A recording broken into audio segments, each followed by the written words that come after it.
Auf die Reise, Thomas ist übelst gut weggekommen, hier auch. Der Björn ist gut ausgekommen.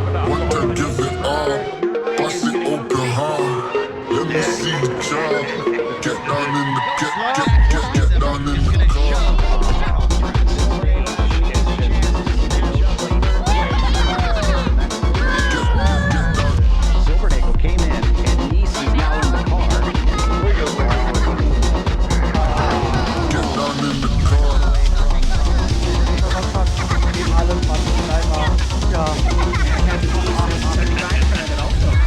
Welcome to BTR TV. Madness on track. Actually, race crew took home the third spot with Dayton Horse 2 laps down. Then CMS Racing recruit.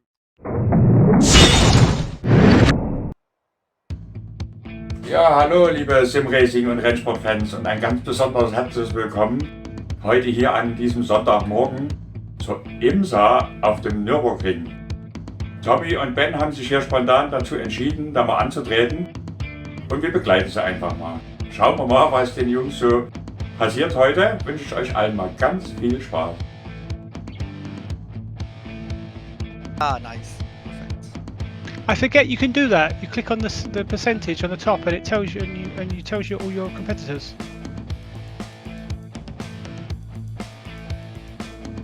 Ah, you're in the UI, right? Yeah. Ah, okay. I think everyone has to use that now, not the website anymore.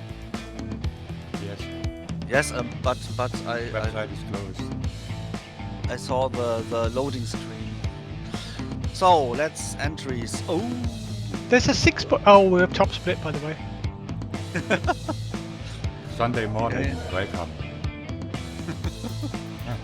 Oh, I'm one of the. We're the slowest, I think. Are we? No, we got two slower. Sang to one, Trong Swant. okay, but okay. There is one Felipe RC Barreto with number 4 with car number 4 from the LMPs. I think that's one that will be the fastest. Then, if you look at the LMP2 field, it's all the Oh, you're the lowest. Yeah. the worst drivers are on the LMP2. Oh so no, but honestly, the bottom split will be the worst drivers. yeah. These are competent. These are 2K nearly drivers and more. If we was in the bottom split, would be like with 1K drivers. I do also have a qualifying setup if you want. Oh, I forgot to put it. No, it's gone. Oh no, I did put it on, but you have to put it on again, don't I? It disappears. Okay, not a problem. Und da hat die Qualifying Session auch schon begonnen. I have to remember to put it back to the race setup. That would be a good idea. I think I'm so slow. It doesn't matter if I have a qualifying setup, baseline, or anything really. But we'll see. I think Felipe is going to win. Felipe's 6.3K. Okay. Together we everyone have else is- 4K, so we will beat him. Yeah, no one else is anywhere near. Everyone else is 2. It's a 2.7, Jamie Lee, but everyone else is 2.1, 2K. Yeah, I So- think we give Felipe the trophy now. Yeah. You can crash him and I can pass him. What do you think about that idea? Yeah, send it, turn 1, okay. So, da dürften die letzten Fahrzeuge jetzt in ihrer zweiten Runde sein und danach schauen wir mal. Aktuell Felipe RC Barreto auf Pole in der LMP2-Klasse und Harrison Finch Pole-Sitter in der Prototypenklasse und Ben wirft hier erstmal das Auto weg. I always go in too fast, I think, to that. Das Rennen ist sehr lang und alle anderen Fahrer müssen ja auch erst einmal ins Ziel kommen. I'm not sure I want to put a time on the board. Everyone will see how slow I am and laugh at me. Tommy liegt aktuell auf Startposition 6 in der LMP2-Klasse. Oh, it did count as a time. I thought it didn't count if I spun. You need to be 12 seconds faster. Maybe. I mean, I did crash, so I spin, I mean. Oh dear. So we ended up. Felipe Ja. Barreto. Did we beat him? Did we beat Felipe? Felipe is on pole position in LMP2 class. 145.086. 45? Yes. Well, And that's too Jamie Lee fast. Curtis, Jamie Lee Mayers is in second place. And Sang Tavan Kong Sabat is on third place. Consa what? Sang Tavan, I think he is Thai. Is Yes, but look, the slowest GDP is about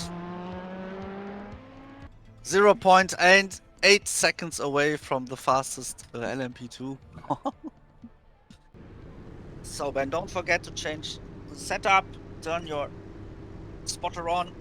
Und jetzt haben wir auch mal das Endergebnis der Qualifikation eingeblendet. Yep, check. I don't really use a spotter. Wie gesagt, Harrison Finch auf Pole in der Prototypenklasse. Philippe RC Barreto, Pole Position in der LMP2-Klasse. Do you use Crew Chief? Yeah, yeah. Since I wiped my computer clean a few weeks ago, I forgot to put Crew Chief back. I must download that. I've got mirrors. Well, a mirror. Thomas Meyer, Pole Position in der GT3-Klasse. And I think the iRacing spotter is also. Das Kriting ist hier im vollen Gange. Yeah, that's true. Right. Yeah. That's all we use. That's what I use. Good luck. Good luck, everyone. No, good luck to just us two. So let's concentrate. Do not crash someone. Und da macht sich das Pacecar auch schon auf die Reise. Good luck, guys. Thank you. Die einzelnen Klassen lassen wie immer ein kleines bisschen Abstand. Oh, why am I doing this? I don't understand this. Und unser Ben bereut hier schon, dass er an den Start gegangen ist. Going for a top 10 finish. Felipe Barreto lässt hier relativ viel Raum. Die LMPs kommen jetzt hier an der Schikane an. Noch 2 Kurven, dann geht's hier rund. Das Pacecar ist schon Richtung Boxengasse abgebogen. Harrison Finch hier vor Thiago Rodriguez und Hiroki Uemura. Auf 4 haben wir dann Mattia Foligny und Max Riedmüller startet von Going too 5. wide on this tight chicane. My goodness. Und jeden Augenblick müsste dann hier auch die grüne Flagge rauskommen. Harrison lässt sich hier Zeit. Jetzt gibt er Gas und da ist die grüne Flagge auch draußen. Hiroki Uemura verliert da gleich eine Position. Breit gefächert geht hier auf die erste Kurve zu und die Jungs müssen erstmal alle ihre Positionen finden. Vornweg Harrison Finch und da qualmt und kracht auch schon. Oh, da gibt es eine Massenkeilerei. Da sind so einige Autos ins Straucheln gekommen, aber alle können weiterfahren, wie es aussieht. Auch die LMP2 sind hier gut ins Rennen gestartet, allen voran Oder liegt Philippe RC Barreto vor Jamie Lee Mayers und Sang Tavan Kong Sabat. Auch unsere 2 Jungs sind hier relativ vernünftig ins Rennen gestartet und auch die GT3s hier sind jetzt unterwegs, allen voran Thomas Meyer vor Maximilian Deschik und Chang Sun Yang. Da liegt der nächste, Mattia Foligny. Müssen wir gleich mal gucken, was da passiert ist. Ein turbulenter Start hier in das Rennen, aber keiner scheint hier gestrandet zu sein. Schauen wir uns nochmal den Unfall vom Start jetzt an. First Lap, First Corner. Mattia. M. Ja, eigentlich, Foligny. ich glaube eher dieser Hiroki Uemura, das ist so der Dive-Bomber, würde ich jetzt mal sagen. Bom, bom, bom. Japanese Kamikaze. Ja, der haut die alle weg. Eieiei. Oh, hier ist Auto Nummer 1, Max Riedmüller, der wird komplett umgedreht. Erste Kurve und Mattia M. Foligny und Hiroki Uemura geraten hier aneinander. Das löst eine Kettenreaktion aus und so einige Fahrer stranden hier schon in der ersten Kurve. Thomas und Maximilian hier vorne im GT3-Feld können sie schon leicht absetzen. Hier haben wir Rick Bourne auf P5, direkt vorm Tommy. Dann haben wir auf 4 Matthew Winey, Sang Tavan Kong Sabat, Jamie Lee Mayers und Felipe Barreto komplettieren das Feld in der LMP2-Klasse. Felipe hier vorne auf P1 konnte sich schon deutlich vom Rest des Feldes absetzen, aber auch Jamie Lee Mayers hat sich da schon vom Drittplatzierten abgesetzt. Tommy hier auf P6 konnte Dimitri Sajor hinter sich lassen und ganz hinten unser Ben. Und wir schauen uns jetzt nochmal den zweiten Unfall von eben an. Ah ja, der Mattia. Ach du Scheiße. Ja, der ist offensichtlich kaputt hier. Mattia scheint hier einen Folgeschaden vom Startunfall davon getragen zu haben. und dreht sich noch einmal ein, rollt hier aber vernünftig von der Strecke runter und muss dann dem Feld hinterherfahren. Da wird das Fahrzeug auch beschädigt sein und da wird wohl ein Reparaturstopp fällig sein jetzt. Da ist das Rennen direkt am Anfang schon wieder kaputt. Der nächste kleine Dreher hier, Markus Weber. Nur weggerutscht, kann weiterfahren, nichts weiter passiert, fällt aber hier bis ans Ende des Feldes zurück und Mattia Foligny fährt erstmal zum Reparaturstopp an die Box. Ganz hier vorne Harrison Finch konnte schon 2 Sekunden zwischen sich und Thiago Rodriguez legen. Dahinter Jeff Schröder noch einmal 2,5 Sekunden weg. Dann haben wir Philipp Kündgen, Dominik Wiedekind, Hiroki Uemura. Und da geht der nächste durchs Off, Liam Kerr. Und auch Mark Mayhuisen war da mit drin verwickelt. Das schauen wir uns direkt gleich nochmal an. Ach du Scheiße. So, Mark Mayhuisen. Oh dear. Oh, also das war... Live-Bomb par excellence. Ja, und beide fliegen sie raus. Eieiei. Wen haben wir denn da? Das ist der Liam Kerr und, welcher war der andere? Mark Mayhuisen. Inzwischen sind hier in der LMP2-Klasse die Abstände schon recht deutlich. Vornweg Felipe RC Barreto, vor Jamie Lee Mayers und Sangwatan Kongsavat. Dann haben wir auf 4 Matthew Viney, auf 5 Rick Bourne und auf 6 unseren Tommy, der auch schon 1,5 Sekunden Rückstand zu Rick Bourne hat. Hinter ihm dann noch einmal 1,5 Sekunden weg Dimitri Sayor und ganz hinten unser Ben. Beide sind hier recht gut in das Rennen reingekommen. Machen die Jungs vorne allerdings keine Fehler, wird es schwer in die Top 5 zu kommen heute.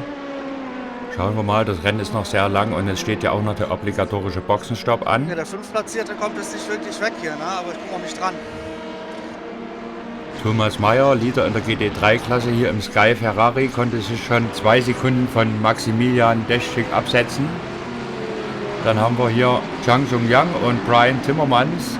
Dahinter Jonas Gundert auf P5, Daniel Kaplanek auf 6, Kevin Fitament auf 7, Mark Melcher auf 8, Mario Rodriguez auf 9, Akira Nagata auf 10, Mike Pusch haben wir auf 11, auf 12 dann Daniel Kawanak, auf 13 Clayton Buller, auf 14 dann als letzter hier im Feld unterwegs Markus Weber, der vorhin diesen kleinen Ausritt hatte. Harrison Finch, unser Gesamtleader, wird jetzt gleich die 4. Runde eröffnen. Er hat eine unglaublich hohe Pace heute drauf. Er hat schon über 3,5 Sekunden zwischen sich und seinem Gegner gebracht. Ich glaube, da wird Harrison nur sich selbst schlagen können. Alleine in der letzten Runde über 1 Sekunde schneller gefahren als seine Gegner.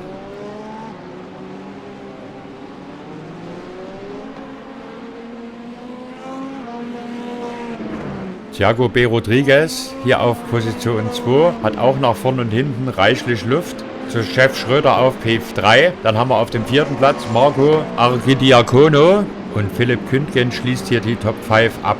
Dahinter dann Dennis Wedeking und auf P7 Miguel Alfahao, den der ein oder andere Zuschauer von uns auch schon kennen müsste.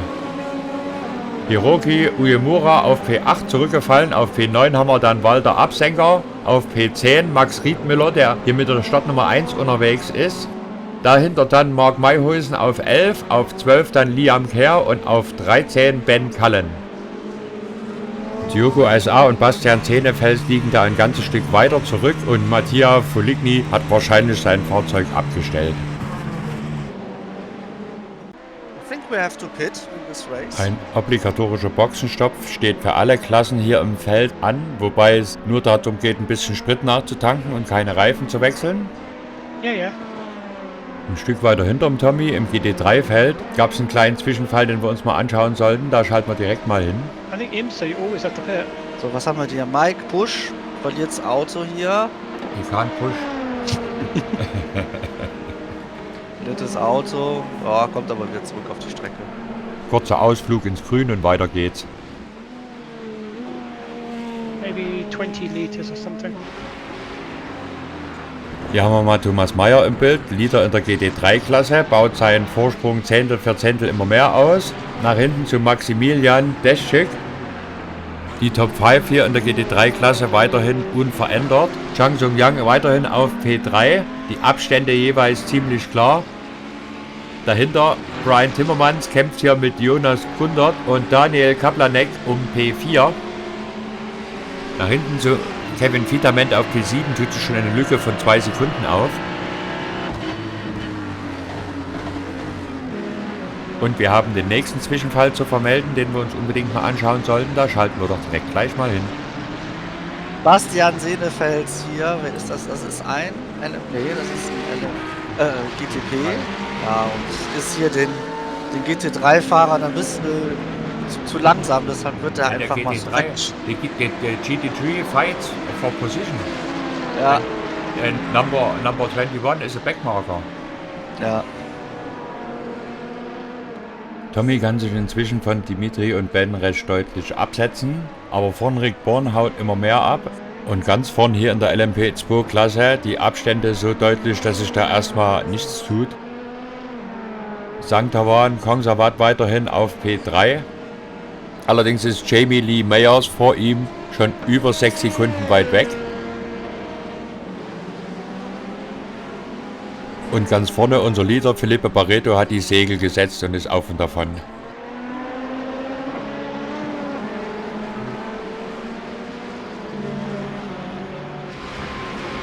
Harrison Finch, unser Gesamtleader, ist schon am Überrunden. Akira Nagata im wunderschön designten AMG hier auf Platz 10 in der GT3-Klasse wird hier überrundet.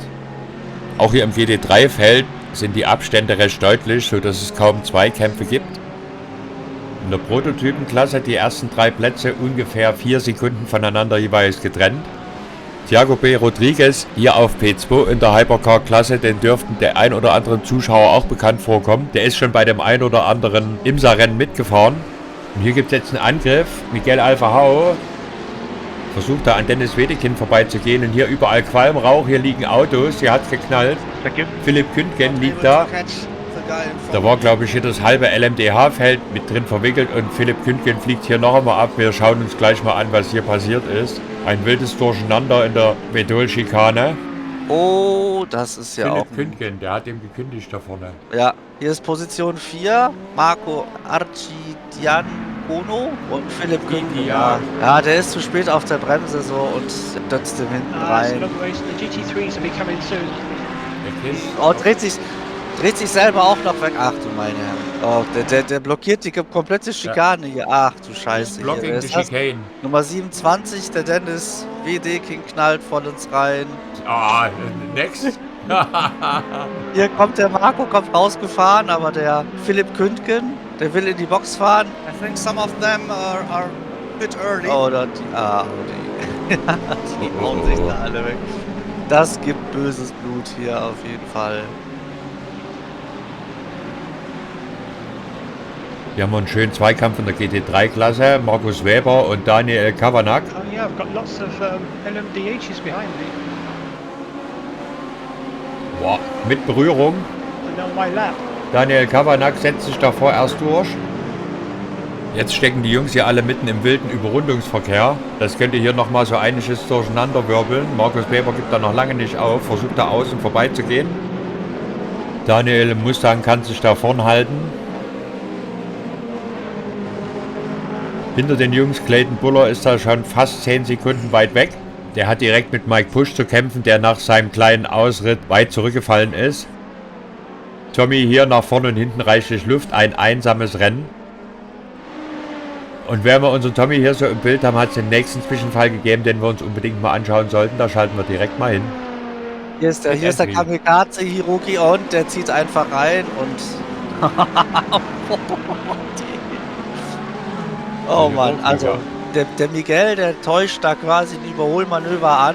Ja, und der zieht halt einfach rein, wird weggedreht. Ja, und der GT3 dahinter, der Akira Nagata, der hat überhaupt keine Chance. Oh dear.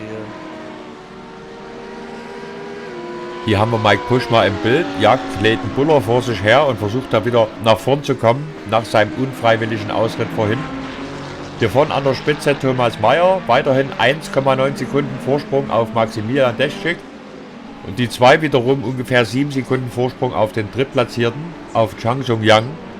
Weiterhin Brian Timmermans auf Rang 4 und Jonas Grunert auf Rang 5. Hier haben wir die Jungs alle mal im Bild. P6 dann Daniel Kaplanek. Und dann wieder eine Lücke von ungefähr 2 Sekunden zum Platz 7, zu Mark Melcher.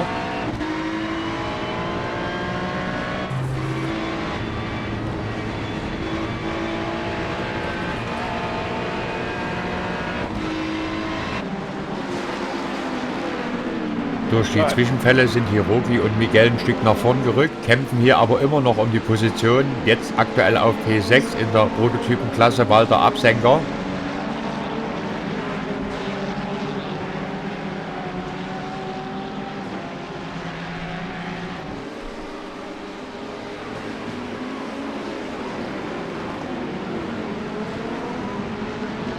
Marco Archidiakono inzwischen auf P7, Mark Mayhusen auf 8 und Ben Cullen auf P9. Die Jungs gehen jetzt gleich in die 9. von ca. 26 Runden. Max Riedmüller, der Mann mit dem höchsten Rating hier im Feld mit der Startnummer 1 auf P10 zurückgefallen. Wilder Überrundungsverkehr hier, Diogo Saar und Rick Born berühren sich da beim Überrunden. Aktuell scheinen hier im kompletten Feld die Positionen gefestigt zu sein. Jamie Lee Mayer sehen wir hier im Bild. Aktuell Zweiter in der LMP2-Klasse beim Überrunden der Führungsriege der GT3s. Da ist immer noch alles beim Alten. Chang Sung Yang auf P3, dahinter Brian Timmermans auf 4 und Jonas Grunert auf 5. Daniel Kaplanek auf 6 und Mark Melcher auf 7. Die Jungs sind alle noch recht dicht beisammen, aber Zweikämpfe gibt es da keine. Vielleicht jetzt hier vorne ein Angriff. Jonas Grunert versucht da an Brian Timmermans vorbeizugehen.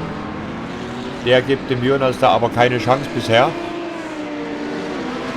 Mattia Foligny im LMDH ist da auch nach Reparaturstopp aus der Box wieder rausgefahren und versucht hier das Rennen auf P16 noch irgendwie vernünftig zu beenden.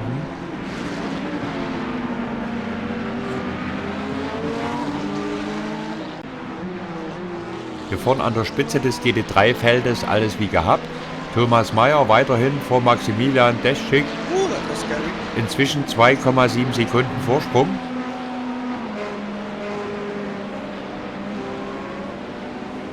Und auch hier in der Prototypenklasse Harrison Finch, unser Leader, konnte inzwischen seinen Vorsprung auf über 6 Sekunden zu Thiago B. Rodriguez ausbauen. Wir haben Thiago hier mal im Bild. Aber auch Thiago hat inzwischen fast 10 Sekunden Vorsprung auf Jeff Schröder auf P3. Und hier dann Marco Archidiakono, Mark Mayhuisen, Ben Cullen, ziemlich dicht beisammen. Und da hinten ist auch noch Max Riedmüller. Da ist hier aktuell einzig die Prototypenklasse, in der es ein bisschen Bewegung gibt. Miguel Alfajao hat es jetzt geschafft und ist an Hiroki Uemura vorbeigegangen und liegt somit auf P4. Weiterhin auf P6 Walter Absenker, den wir hier mal im Bild haben.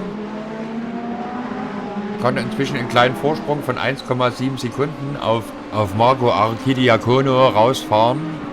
Direkt hinter Marco haben wir dann Mark Mayhuisen auf P8 und auf P9 Ben Cullen. Die Top 10 schließt Max Riedmüller ab. Felipe Barreto, Leader in der LMP2-Klasse, ist da nur ein bisschen mehr als 20 Sekunden weit weg von Max Riedmüller. Unser Ben hier konnte inzwischen Dimitri Sajor überholen und liegt jetzt somit auf P6. Mühsam ernährt sich das Eichhörnchen. Einer aus dem Vorderfeld der LMP2-Klasse war allerdings schon an der Box, Matthew Winey. Das heißt, Boxenstopp bereinigt liegt Ben auf P7 und Tommy auf P6. Steckt ja auch mitten im Überrundungsverkehr. Wir haben jetzt ungefähr Halbzeit und in der GT3-Klasse hier alles wie gehabt. Jonas Gundert jagt Brian Timmermans um den Kurs. Daniel Kaplanek ist da auch gar nicht so weit weg.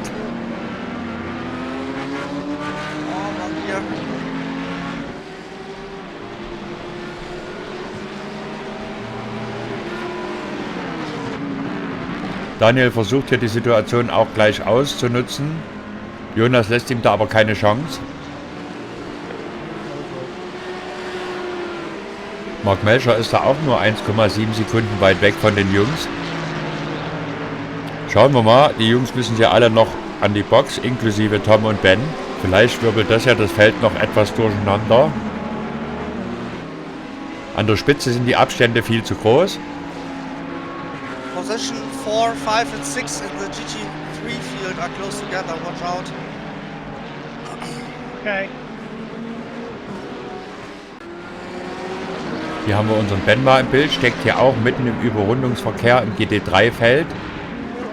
Dimitri Sajor direkt hinter ihm ist da auch nicht so weit weg. Eine sehr zähe Angelegenheit für unseren Ben. Ist auch schade, wenn so wenig Fahrzeuge in einer Klasse am Start sind. Jetzt bloß nicht hier in den Kampf mit eingreifen, das ging nochmal gut, alles super.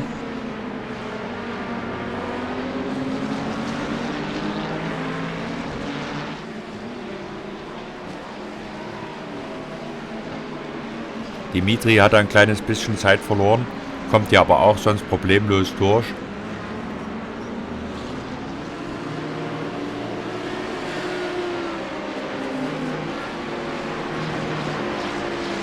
Hier vorne an der Spitze der GT3-Klasse alles wie gehabt. Thomas Meyer zieht hier fehlerfrei seine Kreise. Immer so ungefähr knapp 2 Sekunden dahinter dann Maximilian Deschik und die beiden haben ungefähr 10 Sekunden Vorsprung auf Rang 3 auf Chang Sung-Yang. Unser Tommy spult hier auch seine Runden fehlerfrei und tapfer runter, hat aber keine Chance nach vorn. Die Jungs im LMP2-Feld heute für Tom und Ben ein wenig zu stark. Und wie im echten Leben scheint auch hier in der virtuellen Welt die LMP2-Klasse so langsam auszusterben, obwohl das eigentlich ein sehr, sehr beliebtes Fahrzeug ist. Und normalerweise war ja hier der Grid Sonntagmorgens auch immer recht gut gefüllt. Ihr habt ja schon das ein oder andere Rennreview von unseren IMSA-Übertragungen gesehen. Nichtsdestotrotz heißt es hier sich tapfer durchkämpfen. Es ist noch lange ein allertager Abend. Jonas Gundert geht jetzt hier an die Box, versucht es mit einem Undercut gegen Brian Timmermans.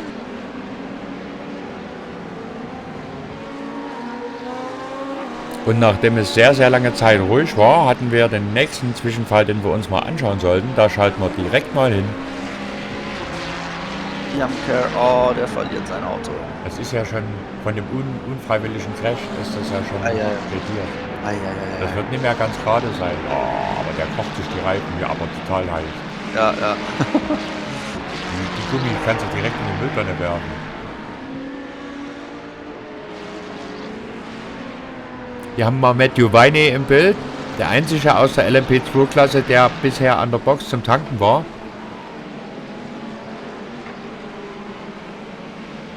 Hier vorne Felipe RC Barreto, der Leader an der LMP2-Klasse, fährt Kreise um seine Gegner, hat inzwischen schon 17 Sekunden Vorsprung auf P2. Unglaublich. Eine mehr als dominante Vorstellung von Felipe hier. Ben hatte ja sowas schon vorausgesagt. Oh, und da hat es den nächsten Zwischenfall gegeben. Wir sehen es hier. Marco Archidiakono. Da schauen wir gleich mal, was da passiert ist. Fällt hier auf P11 zurück. Oh, das ist auch hier. Marco Archidiakono. Ja, das sieht auch irgendwie aus, als hätte er hinten zu heiße Reifen. Marco verliert hier kurz sein Fahrzeug. Nichts weiter passiert, kann weiterfahren. St. Tavan Kongsavat liegt immer noch auf P3 in der LMP2-Klasse. Inzwischen 14,5 Sekunden hinter seinem Gegner. Rick Bourne durch den Tankstopp von Matthew Viney auf Rang 4 nach vorn gerückt. Ihm fehlen ungefähr 5 Sekunden zu St. Tavan. Und hinter ihm ungefähr 8 Sekunden Abstand unser Tommy.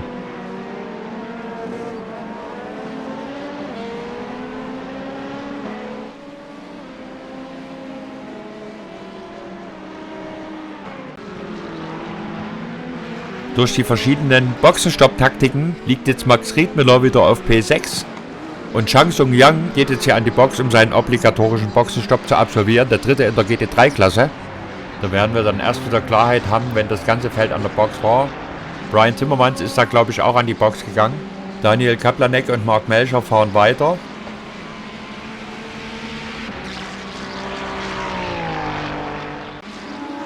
Und durch die verschiedenen Boxenstopp-Strategien ist auch Walter Absenker jetzt bis auf P4 nach vorn gespült worden. Wir haben ihn Hima im Bild, wird immer noch verfolgt von Ben Kallen, der ungefähr 2,5 bis 2,9 Sekunden dahinter ist. Walter überholt jetzt hier den Führenden in der GT3-Klasse, Thomas Meyer. Wir haben jetzt ungefähr 2/3 des Rennens geschafft. Schauen wir mal, wann Tom und Ben an die Box kommen. Tommy zögert seinen Boxenstopp für gewöhnlich so weit raus, wie es nur geht. Aber der Abstand zu seinem Gegner Rick Bourne nach vorn, der ist schon erheblich. Ich glaube nicht, dass da über den Boxenstopp noch irgendwas geht. Sorry. Heute kein Blumentopf hier zu gewinnen.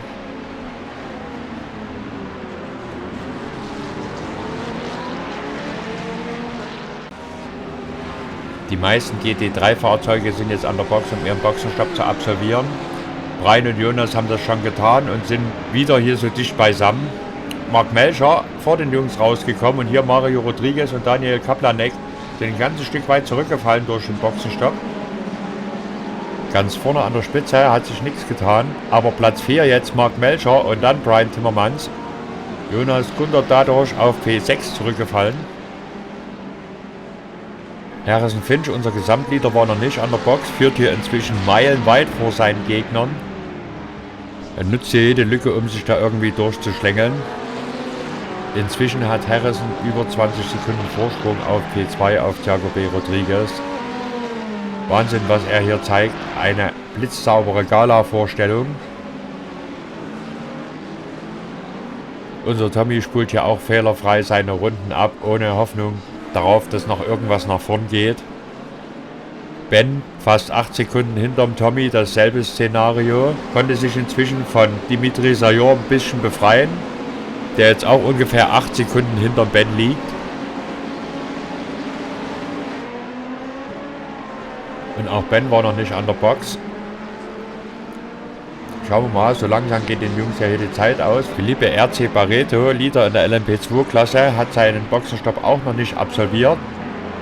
Er überrundet jetzt hier Thomas Meyer, den Leader in der GT3-Klasse.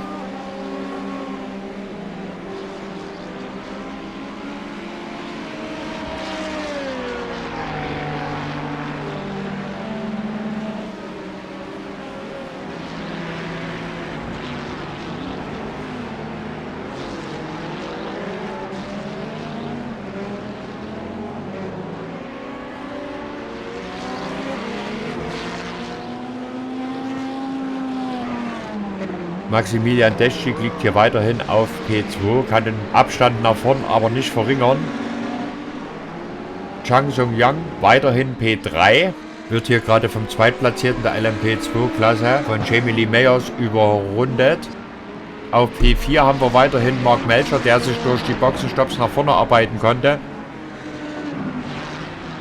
Und Jonas Gundert hat es jetzt geschafft und ist an Brian Timmermans vorbeigegangen. Damit ist Brian jetzt nach den Boxenstopps aus den Top 5 rausgefallen. Hinter den Jungs schon eine etwas größere Lücke zu Daniel Kaplanek und Mario Rodriguez, der da auch gerade einen kleinen Zwischenfall hatte. Da schalten wir direkt gleich mal hin. Mario Moral Rodriguez. Moral. Porsche dreht sich weg. Ah, aber Schwein gehabt, sodass er den anderen dann nicht... der hat richtig aufgepasst. Nichts passiert und weiter geht's.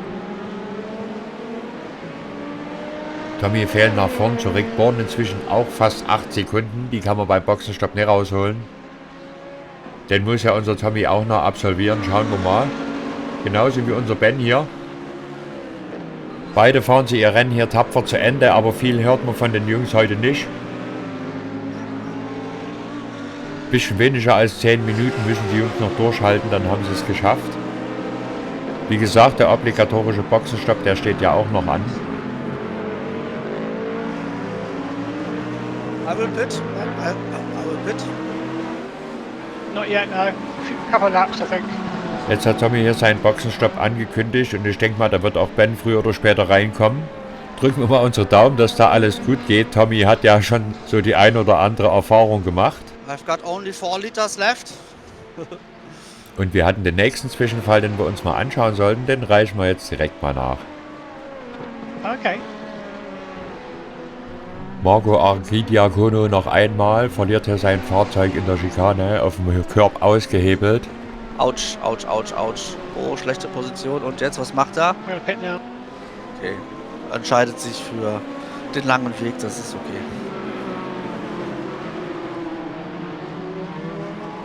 Und da ist sowohl unser Ben als auch unser Tommy an die Box zum Boxenstopp abgebogen.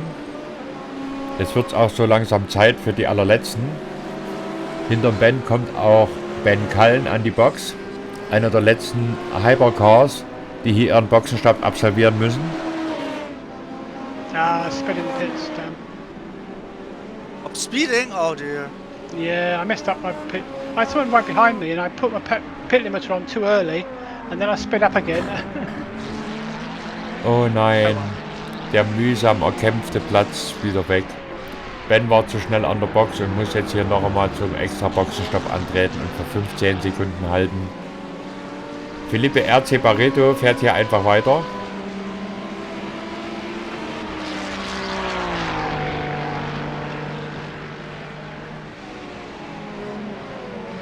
Jamie Lee Mayers, Zweitplatzierter in der LMP2-Klasse, biegt jetzt ab zu seinem obligatorischen Boxenstopp. Come out now. I don't think I lost a place, you know. Miguel Alvahao liegt jetzt hier Boxenstopp bereinigt auf P4, noch vor Hiroki Uemura.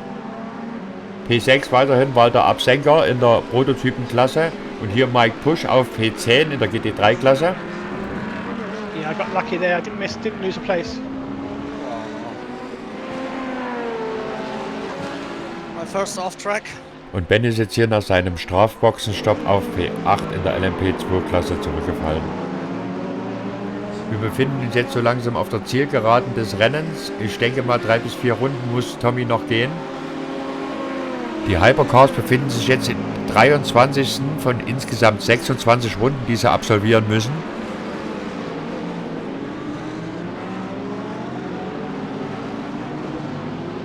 An der Spitze aller 3 Klassen hat sich seit Start des Rennens nichts getan. Der einzige, der seinen Platz auf dem Podium verloren hat, ist Hiroki Uemura in der Hypercar-Klasse.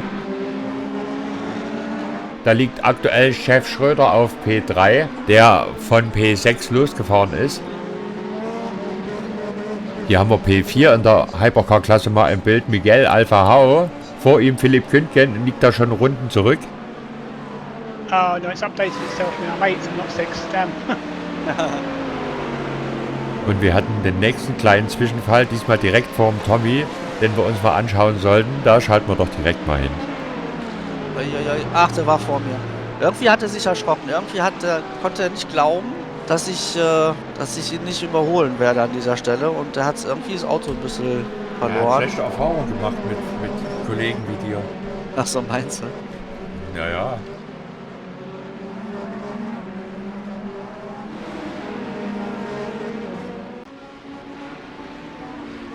Harrison Finch, unser Gesamtleader, schickt sich jetzt an, den Leader in der GT3-Klasse zu überrunden. Beide haben hier eine blitzsaubere Vorstellung heute geliefert. Genauso wie der Leader in der LMP2-Klasse, Felipe RC Barreto, der jetzt hier als allerletzter zu seinem Stopp an die Box kommt. Er hat inzwischen einen so großen Vorsprung, dass er an der Box in Ruhe noch einen Kaffee trinken kann, bevor er wieder losfährt. Hier haben wir P2 mal im Bild, Jamie Lee Mayers, ungefähr eine Dreiviertelminute weit weg. Die Führungsriege hier im LMP2-Feld ist so schnell, dass Ben und auch Tommy schon überrundet haben. Bei einem Rating von mehr als 6000 durchschnittlich hier in der Führungsriege in der LMP2-Klasse ist das ja auch kein Wunder.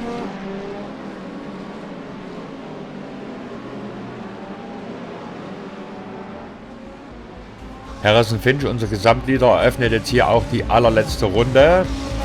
White Flag, Final Lap. Pole Position, schnellste Rennrunde und wahrscheinlich auch der Sieg. Harrison Finch hat hier dem Rennen seinen Stempel aufgedrückt. Er gehört hier auch zu den Fahrern mit dem höchsten Rating im Feld, nur Max Riedmüller hat noch mehr auf der Uhr. Hier auch Felipe RC Barreto, inzwischen in der letzten Runde unterwegs. Und auch Felipe hat hier in seiner Klasse dem Rennen seinen Stempel aufgedrückt. Pole Position, schnellste Rennrunde und mit absoluter Sicherheit auch der Sieg. Felipes schnellste Rennrunde ist eine Sekunde schneller wie die seiner Gegner in seiner Klasse. Eine oder 2 Runden. Ja. Und da geht es jetzt auch für unseren Tommy in die letzte Runde. Er wird sicher auch recht froh sein, dass das Rennen dann heute hier beendet ist. Die meisten sind ja richtig ordentlich gefahren. Da war absolut kein Blumentopf heute zu gewinnen. Und während hier Harrison Finch seinem glanzvollen Sieg entgegengrüßt, hatten wir noch einen Zwischenfall, den wir uns unbedingt mal anschauen sollten. Schalten wir direkt mal hin.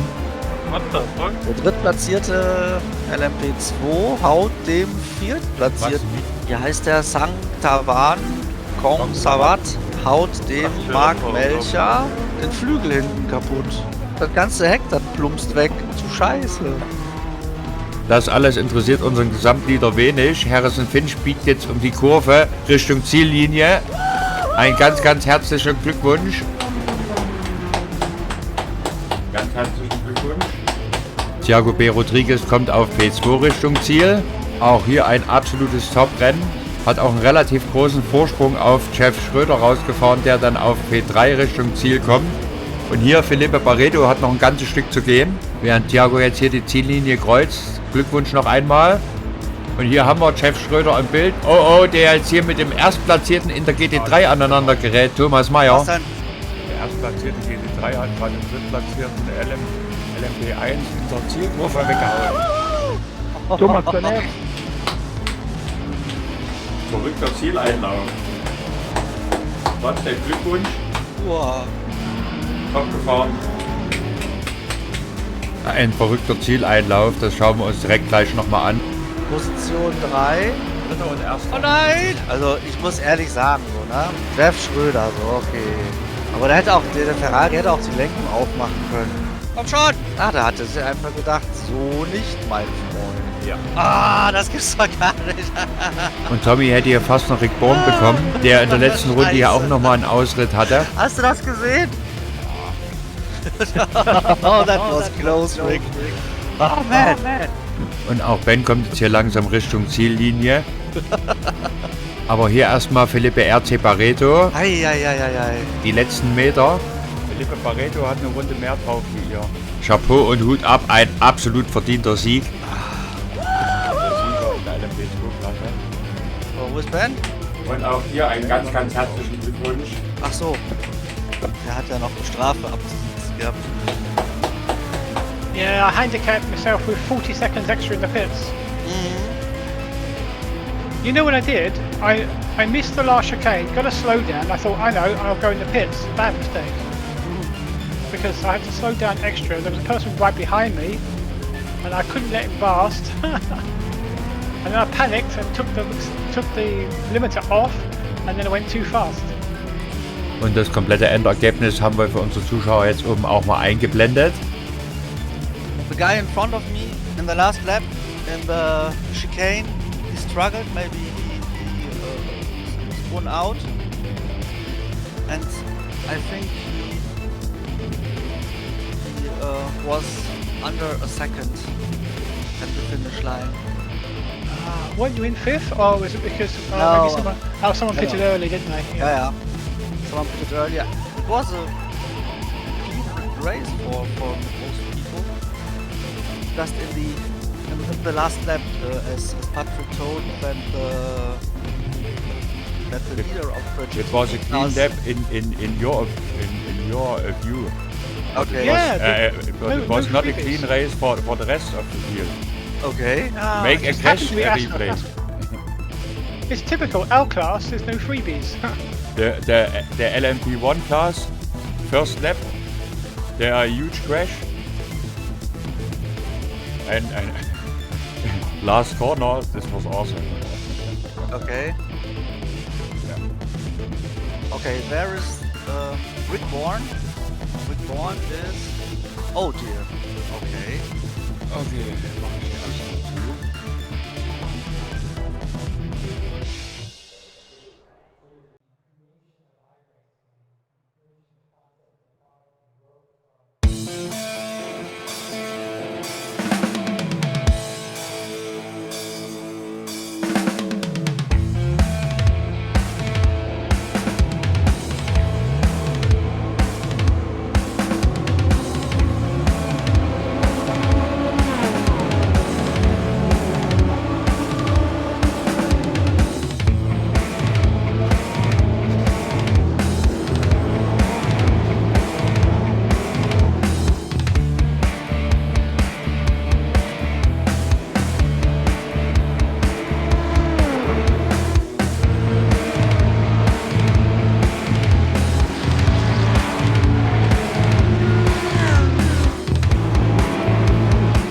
Ja, liebe Zuschauer, da war heute mal kein Blumentopf zu gewinnen.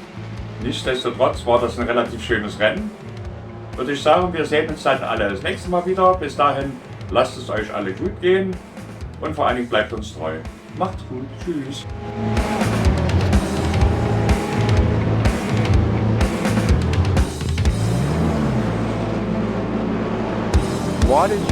You're just an ass, Eddie. Aber das war's.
Thomas Bernard.